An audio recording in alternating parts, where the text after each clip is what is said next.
Hello, and welcome to the Business Expo Learning Stage.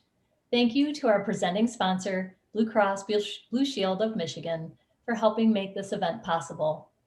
We are excited to have you join us today and want to encourage you to ask any questions you may have during the next presentation. You may do so by using the chat button located on the right-hand side of your screen. All questions will be answered at the end of the webinar. And also a friendly reminder that this webinar will be recorded and posted to our Travers Connect YouTube page within 24 hours. Our next speakers are Kate Hogan and Gretchen Overbeek from Hagerty, presenting how to make work from home anywhere work for you and your business. Kate Hogan is a learning and development leader with more than 16 years of progressive talent and organizational development experience at Hagerty. She currently serves as Vice President of Learning and Development, where she designs and executes development strategies that support Hagerty's key business initiatives and strategy. Kate also creates and directs Hagerty's leadership development initiatives while maintaining oversight of corporate training, onboarding, and overall employee engagement strategies. During her leadership, Hagerty has been recognized on Fortune's Great Place to Work list, and she championed Hagerty's inclusion in Training Magazine's top 125 training organizations for the last 5 years. Gretchen Overbeek serves as Vice President of Human Resources for Hagerty. In this role, she oversees the strategy and execution of recruiting, global compensation, payroll, benefits, wellness, team member relations, and performance management programs. Working closely with other leaders in the business, Gretchen ensures Hagerty's team members continue to evolve and grow with the enterprise while keeping a strong people-focused culture. Over 25 years prior to joining Hagerty, Gretchen gained experience in a number of management positions in human resources. She's been responsible for managing recruitment, payroll, compensation, policy, international human resource mergers, benefits, safety, and workers' compensation. She has also held roles related to employee development and culture management. Gretchen holds a Bachelor of Arts degree in Spanish and secondary education, with a business administration minor from Adrian College. She also holds a certification in coaching for performance training, a yellow belt certification in Six Sigma, as well as targeted selection, interviewing training. Welcome, Kate and Gretchen. Thank you. Yes, thanks, Jody, for having us. And we're excited to be a part of your Business Expo program. And you know, I think we can all reflect over the last 8 months that it has really challenged organizations and businesses to rethink about the ways in which you bring your products and services and value to your clients. It has also challenged us to think about how we align and engage and empower our teams to really keep moving our businesses forward. And over these last 8 months, Hagerty has been no different. But through these challenging times, we have experienced great innovation and new ways of thinking and accomplishing our work. And so this morning, Gretchen and I would like to share with you what we've learned through this experience and where we see putting our people first has not only helped us engage our talent through these challenging times, but also has kept us competitive and our business moving forward within our marketplace. So thanks again for having us.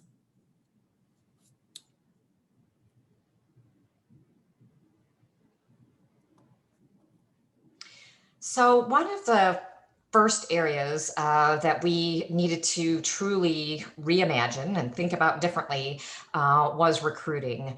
And we were definitely fortunate enough during these last few months to be able to continue recruiting. Our business is thriving and growing, and so recruiting was never off the table.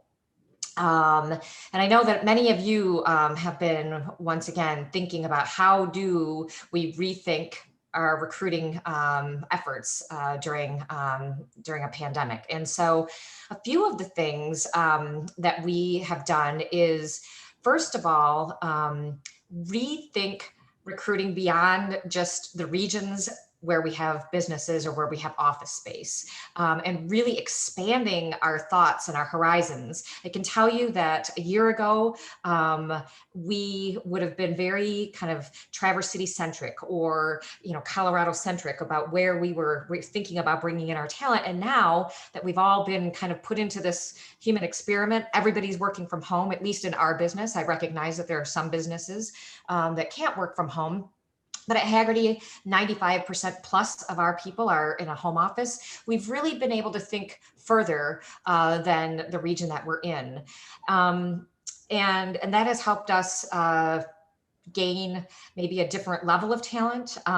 We also, by doing that, in the past, we might have thought, okay, we could only hire in Traverse City. And then we would have what's called kind of the trailing spouse, where that secondary person might not have been able to find work. Now, even if we do need the position in our Traverse City location or in our Colorado location, we have less of a burden with the trailing spouse because many of them are able to work remotely from anywhere.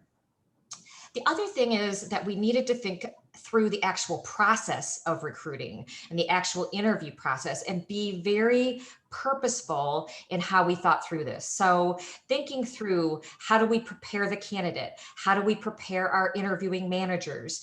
And knowing the technology involved, and what do we do ahead of time to make sure that we're not focused on the technology, but we're really focused on the conversation that we need to have. So making sure we kind of touched on all of those, kind of the logistics ahead of time. And then making sure that we are taking time to explicitly express our culture and our employee brand when we can't do it in person. So a lot of what happens within an in-person interview is that the candidate sees our space. They interact with us, in person. They walk through their office. We might get a tour. They might see other people working in action. And that all lends to their understanding of who we are as a culture, who we are as a brand, and who we are as a company. Now that we don't have that luxury, we need to be just purposeful and explicit about explaining some of our cultural touch points, explaining what it means to be a part of Hagerty, explaining our brand, and taking time within the interview process to do that. So I think those are a few of the things that we've done, really thinking beyond our region, thinking about the actual logistics of the interview, and then being explicit about our brand and our culture and making sure that we're expressing that to the candidate. Once we've been able to recruit new talent, we knew we had to really rethink about the ways in which we were bringing them into the organization. As all of you know, and probably have experienced in your own businesses, anytime someone is making a career change and taking on a new position, there's already certain levels of anxiety and excitement. And so we wanted to ensure from the beginning that these new team members were feeling confident about the choices they made to join our organization and excited to be a part of what we had to offer. And as Gretchen alluded to, as an organization who puts a lot of emphasis on our culture, our brand, and what it means to show up to our organization every single day, we really had to think about how we were going to bring that to these new team members in a virtual way. So one of the things that we put immediately in place is to connect early and often with these new candidates.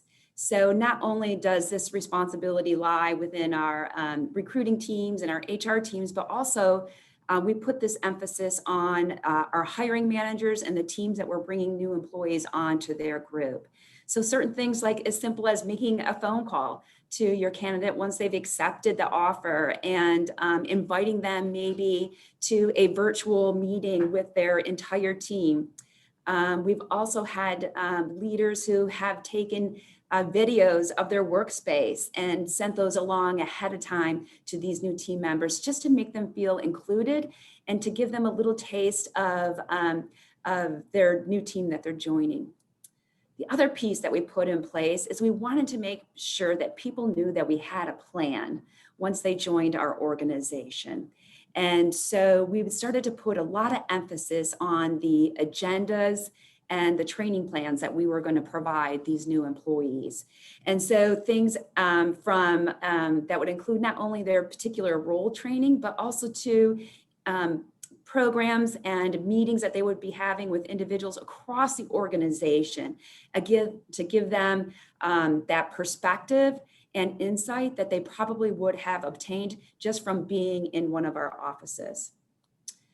And then this piece about integrating them into our team and building relationships and connection. Again, part of that first few weeks is really giving them one-on-one time with their team members and their leaders, and providing a lot more information early on about the organization and their role. Then also a big part of what we do at Hagerty when people first join the organization is we really want to immerse them in car culture and our hobby and our purpose of saving driving.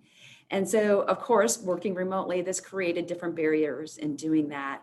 And so a couple of things that we've put in place is we have a virtual kind of meet and greet where we invite our clients to talk with our new team members about not only maybe their cars, but also too, why they choose to do business with Hagerty. And maybe why they have chose to maintain a client over the years. And this gives our new employees just insight into not only our industry, but really the value that we're bringing to our clients and our members every single day, and where they fit into that bigger story. And then also sharing the stories about your business. We have a lot of important stories that we think reflect our culture, reflect our brand, reflect our commitment to our clients and our membership, and also reflect our commitments to our communities. And so we have really codified those stories and have selected really specific individuals across the organization to share these stories, again, early on in our people's onboarding experience. So they, again, begin to feel really part of the organization and understand what it means to work at Hagerty. These are just a few examples of some of the materials that we would send out to new employees. One is a checklist and an agenda of what someone would engage in prior to their first day. And the other one is just a specific invitation to one of our formal onboarding programs. And this is another example of the first picture is a card that we send to all new employees to their home that welcomes them to the organization, is obviously very branded to who we are. And the other is actually an electronic card that teams send to their new team member with a note from everyone on the team welcoming to the organization and their team. So just a couple examples of things that we've put in place to really kind of personalize and touch and connect with people early on. So as I'm listening to Kate speak, I can't help but think that a lot of these things that have been imagined or reimagined around how we recruit, how we onboard, and then how we continue to engage our employees are things that we will continue doing no matter what the situation is going down the road, because they're really awesome. And I think these are a little bit of the silver lining to being in the situation that we are, that we've had to think outside the box. And that's when some really new and creative ideas come. And I hope that's what's happening in your organizations as well. One of the things that we do very frequently, especially when we as an employee group are presented with an issue or a problem, is we reach out to our employees. And this was no different. So very early on, when we were all sent home very abruptly, we followed that up within the first few weeks with a pulse survey to all of our employees. It was a short survey, but really got under what is it that you need right now? What is it that we need to be providing you? How are you feeling? And so we gained a lot of data very quickly with a short survey. And some of the themes that came back from that survey fell into these three areas: communication, clarify, and engage. And communication was one of the key things. As you can imagine, when we are not all together within an office environment, communication just becomes even more important. And we really felt that we needed to amp up what we were already doing. So what did this mean for us? We have a lot of communication channels, but when you're disparate and working from home offices, it was really looking at the technology that we use to communicate and making sure that we were using that technology to its fullest, and really re-explaining, I think, what might have been intuitive before, what we might have taken for granted before. But what should we use email for? What should we use instant messaging for? When should we text? All of those different types of channels that you might have from a technology standpoint, and really kind of re-engaging them and really teaching our employees again about what the best way is to take advantage of those tools. The second is thinking about our cadence for meetings and interactions, and should that be increased? Do we need to do things differently? At Hagerty, we communicate a lot, whether we're in the office or not. We have daily huddles, we have one-on-one meetings, we have business update meetings, we have quarterly meetings. So there's a lot of different ways in which we communicate, but really thinking through and being, once again, very purposeful about how and when we communicate. I can remember when my team first went home, we had always had a morning huddle, and a huddle to us means a really quick 5-minute meeting where we go around and everybody just says, what they've got going that day, if they have any problems or areas that they need help, just so we have kind of a grounding. We were doing that in the office, but when we came home and we weren't seeing each other every day, we decided to increase our huddles to 2 a day, 1 in the morning for business, 1 in the afternoon that was much more social, much more just employee engagement. We would do maybe employee stretching exercises. We would share information that was much more personal about what was going on in our lives. So, and we've continued to do that, just keep up that level of communication. So then the last thing is, once again, being purposeful and intentional about why we're communicating and when we're communicating, and using communication as an empowerment tool as opposed to a micromanagement tool. And there's a nuance there when we think about how often, when we're touching base with our employees, why we're touching base with them. Sometimes it could feel, because we're amping this up, that it is much more micromanagement. It's really, though, talking through the reason and the rationale for the communication and making sure that it's empowering all of us to reach out when we need something, to connect with others on many different levels, whether it's work related or more socially related. Kate's now going to go over the other 2 themes of clarify and engage that go right along with what I've mentioned on the communication front.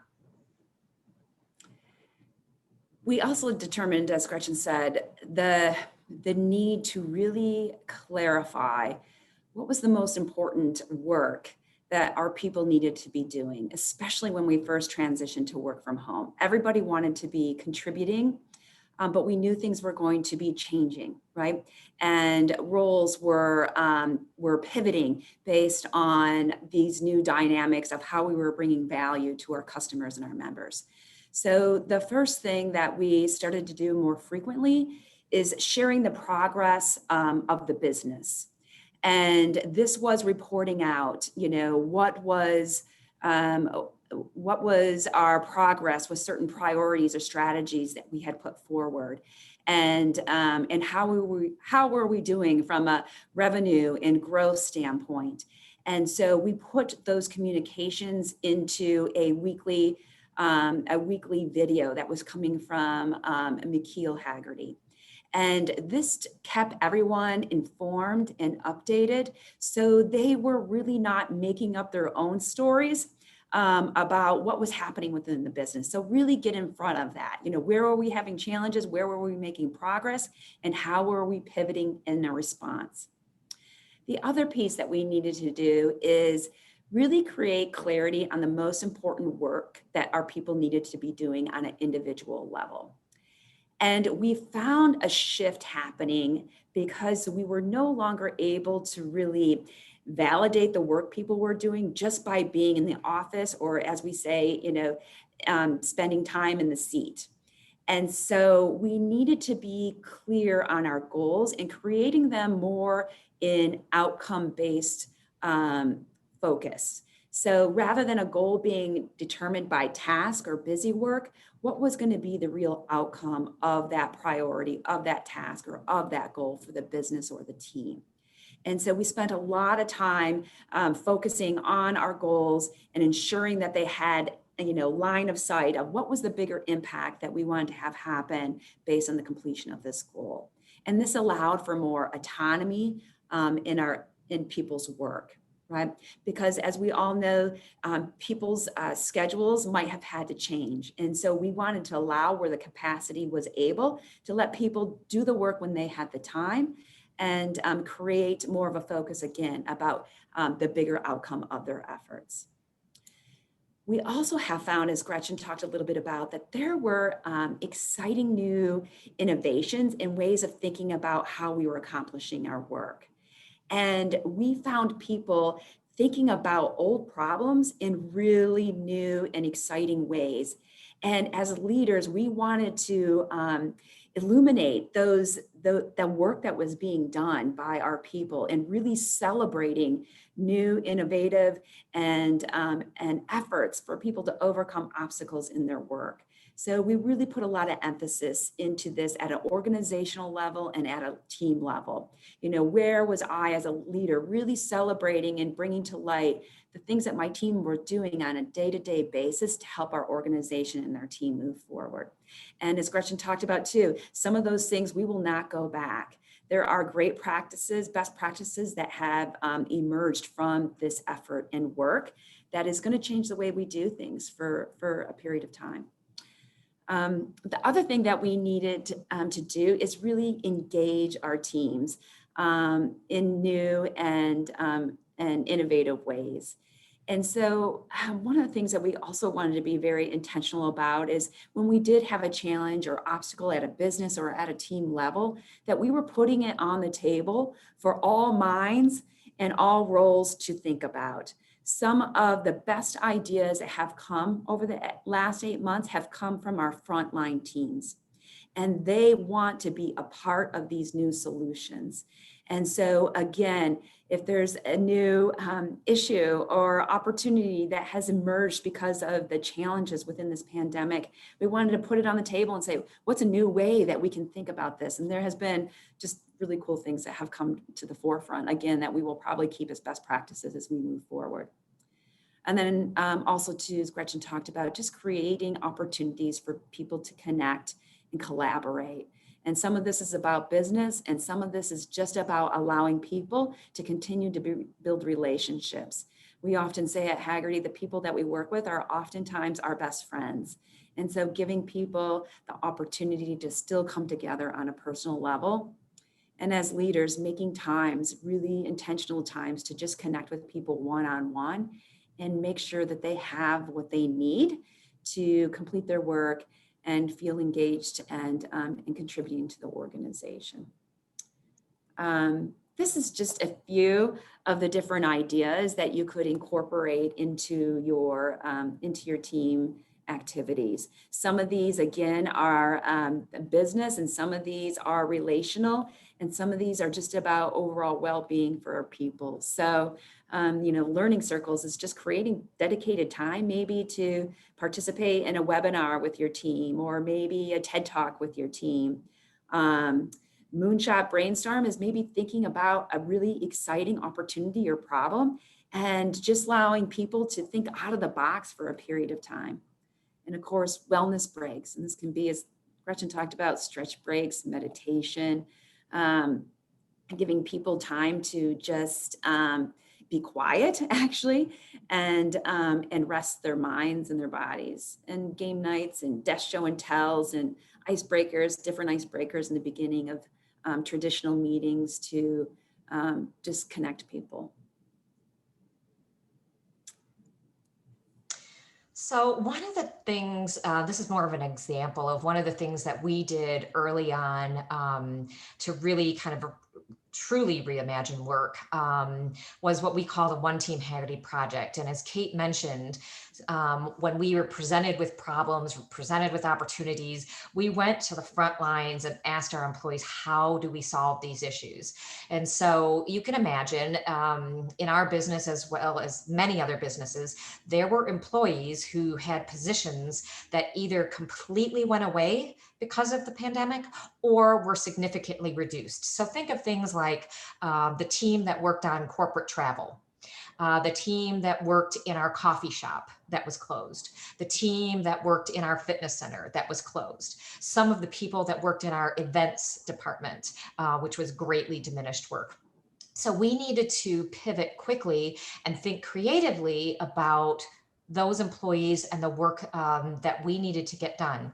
So what we did is we went to our teams and came at this kind of from a dual approach. One was, what is some work that we need to be doing? And then how could we kind of help these employees and stand them up and get them trained within that work? And we were thought about some of those projects that, maybe had set on the back burner, maybe had been on the shelf for a while, that we wanted to bring forward because now we had kind of some capacity with some new employees that could potentially do it. So we matched up the work with the employees. We got them the training and the technology very quickly. And it was a huge success for the most part. I think there were projects that we never anticipated would be so successful, and we have continued those on, and some of those employees have actually merged into those areas of the business. We've also had areas where the project wasn't so successful, but it allowed us the opportunity to experiment and to figure out what was the impact. Was that something that we should do long-term or not? And so we pivoted quickly and maybe pulled those people off those projects. But these kind of one-hits of making sure that we had high impact work and the employees were engaged, huge success. We were able to really kind of bring employees together that were potentially going to, lose their workloads and give them meaningful work within the business.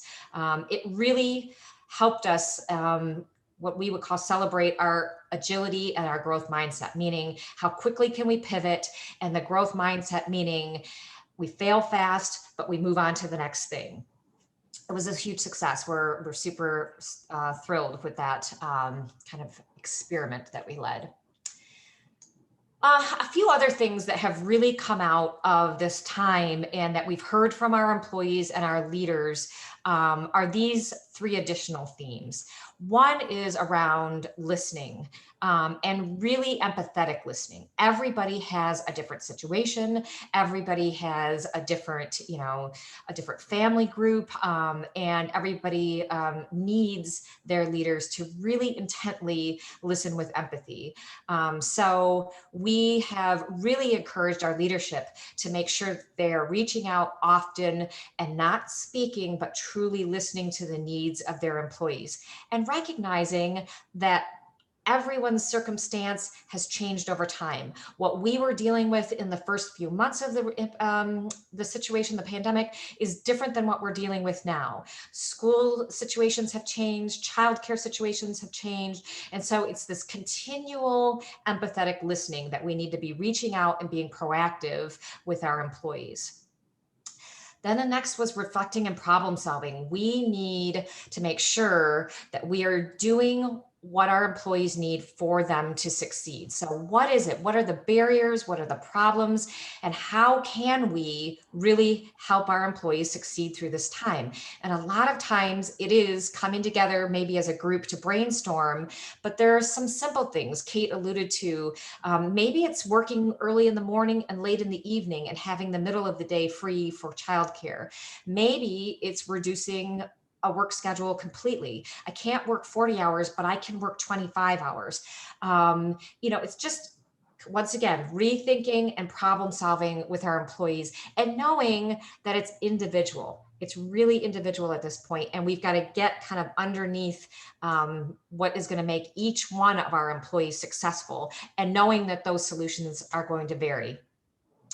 And then space and flexibility. So once again, recognizing that employees need physical space to work, they also need kind of mental headspace to work, and that we need to be flexible with our employees on these fronts. Consistent and intentional are two words that come up a lot when we're talking to our leaders. Consistently communicating, consistently listening, consistently reaching out to our employees, whether it's one-on-one or in group settings, and being intentional about the decisions that we're making, about the conversations that we're having, about the problems that we're solving. And then being ready to pivot, being flexible, knowing that it's okay to say, yeah, you can jump on at 6 a.m. in the morning, but you don't have to work from 10 to noon, because that's going to work better for you. And then the last bullet here is redesigning vacation and personal time. And what we mean by that is thinking about this differently, knowing that our employees still need breaks. They probably need breaks now more than ever. But what we had thought about vacation and personal time in the past is completely different now. In the past, a vacation would be something that was very set aside, maybe very looked forward to, a lot of money spent on, time away. It was an exciting opportunity, and we're not able to do that right now. That doesn't mean that people don't need the separation from work. And so how can we still encourage our teams and their families to take that vacation or personal time that they need, but reimagine it differently? So really looking at that and talking with our employees about what it means to take time off right now. And that is still a very critical part of getting through this from a space and flexibility standpoint.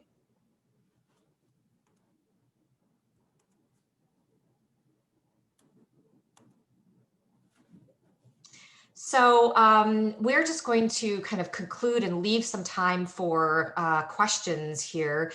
One of the things that we have repeated throughout our presentation is really listening, engaging, and communicating with our employees on a very regular basis. And for us, this means regular, individual, one-on-one conversations, and making sure that that is happening weekly with every single one of our employees. And this is just simply a listing of some questions that can prompt some of these really rich and diverse discussions during this time, so that we can stay ahead of the needs of our employees, so that we can be very much in touch with what they need. Because truly, at the end of the day, it just revolves around us being cohesive as a team and an employee unit, and making sure that we are reaching the needs of every single one of our employees, and knowing that those needs are different for each one and ever changing. So now I don't know if there are questions or. Yeah, we do have questions, Gretchen and Kate. We have several, actually. So the first one that came in is, what tips do you have for teams who have part of the team in the office full-time and part remote? I'll start with one tip, and then I'll let Kate speak. The first thing that comes to mind is what we were talking about, communication in meetings. What we have found is that if everybody is in person, or everybody is remote, meaning on a virtual, like a Zoom type of a call, those tend to work better, just because it kind of democratizes the social interaction. When we have some people in person and some people remote and trying to manage a meeting that way, it's less effective. So my tip would be is, even if you have people in the office and working remotely, that when you're having meetings as a team, as a group, that you are all remote, meaning all on a Zoom call or Microsoft Teams or whatever the platform is that you use. Yep, that's a great tip. It is tricky. We've run into a situation where we've tried to do that, and it is trickier when you're half and half or yeah. The next question is, what is the percentage of dollars per new team member that is budgeted for new team member onboarding? Sorry about that. Does that make sense? We have a set amount put aside that we estimate based on our projected new headcount that we're bringing into the business. Honestly, I would say that the majority of resources put towards new employee onboarding, obviously there's always technology that is a big allocation, but most of it is time by specific team members. So, one of the things that we talked a little bit about is we used to spend maybe a lot of time with the aesthetics of an experience when new employees were coming into the organization, where people are setting up a room and maybe we're bringing in lunch and we're coordinating clients and cars to come to the office. We've reassigned people who would coordinate that work to put more emphasis on this remote employee onboarding experience. So I would say outside of normal technology investments for new employees, most of it is people, resources, and time. Great. Yeah, that makes a lot of sense. This is a more interesting question, more of a personal question or family related. What's everyone planning to do for Christmas this year? How to celebrate without connecting as we have in the past? Interesting. And that definitely was a recent discussion at Hagerty, as well as I'm sure it is with many companies. And we, our culture is very interactive. And so it pains us, right, to not be able to physically come together. So we are coming up with opportunities and options for our employees that will be remote. So it might be a holiday Zoom call. It might be holiday trivia night with your team on a virtual call, something like that. So we're definitely trying to, once again, be creative. We know it's going to be different. And we know that that it's not going to feel the same. So I think it's just calling that out and saying, this is a different year and we're going to celebrate differently. The other thing is we had obviously in the past spent budget dollars for small group gatherings and get-togethers, and we're determining whether or not we want to reallocate the money that we would have spent on these small team gatherings to something else within the business. We haven't determined what that is yet, but we're thinking through those decisions as well. Right. Yeah. Just another pivot everyone's making this year. Another question is, what will expectations be when we return to our offices? Will we go back to the way it was or something new? So I can start. Kate, you can follow up on this one though. Just from a pure logistics standpoint, we also surveyed our employees pretty early on about whether or not they would want to resume full-time in the office, full-time not in the office, or full-time at home, or some hybrid approach, meaning I like my home office experience, but there's also reasons why I would want to go into the office. And I'll say from our work group, the majority of our people want that hybrid approach. So really thinking about what is the work that I need to get done and what is the setting or the atmosphere that makes most sense for me to get that work done or to accomplish that. So I think we will go back with some type of hybrid approach. There will be people that, access our office more often. Some people that would, will love to stay home and will do that on a regular basis, but we will be flexible just from a logistics standpoint going back. Yeah. I don't think we'll be alone in that. Go ahead, Kate, were you saying something? I'm sorry. I was just going to say, and I think when we do bring teams and individuals back to our corporate offices, that we use it for really high impact activities, so whether it's brainstorming or strategic work or development opportunities or hobby related activities. So I think, we'll always have that be a part of the experience and what it means to work at Hagerty. But I think we will rethink about, what and how we engage together.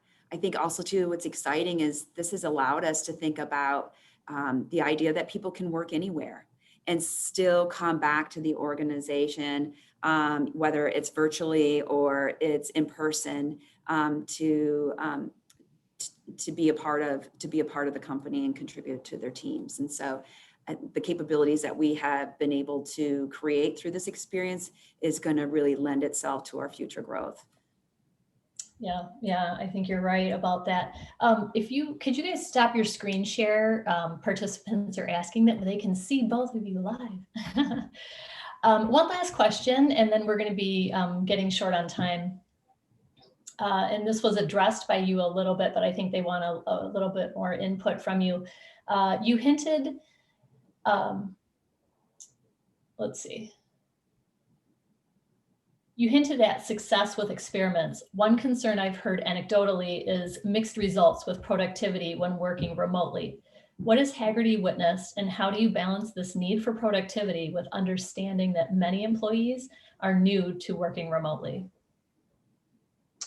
Yeah, I'll start, then Kate, you can It's follow tough. up. I think it's what Kate was talking about, in really talking to your employees about the end goal, the outcome, and what are we really looking to achieve, and then allowing them the autonomy to get there. And for some, that's harder than others. So some might need a little bit more stepped approach to that, but really thinking about what is the end game, what is the goal, what is the outcome and the end result, and how do we get there together? And I think also too, we did experience in the beginning, and even still today, some people may be struggling with certain aspects of their roles. And so we've put a lot of more support in place for people to help either learn our tools of technology or have reinforced elements of their work in relation to doing it now remotely. One of the things that my team has done is we've created a new kind of repository through our learning management system of all different types of learnings that they can participate in that are reinforcing the habits and the skills needed to work more independently. And so, providing more resources and support for people, especially when it's requiring them to learn maybe a little bit new skill to be successful in their role. Right. Yeah, I think it would be a rare person right now who is coming from an office setting who has not had to learn some new skills in these few months. It's or multiple perhaps. So yeah, I really love that. I don't see any other questions. I just did want to comment a couple things. I loved just those headings: communicate, clarify, engage.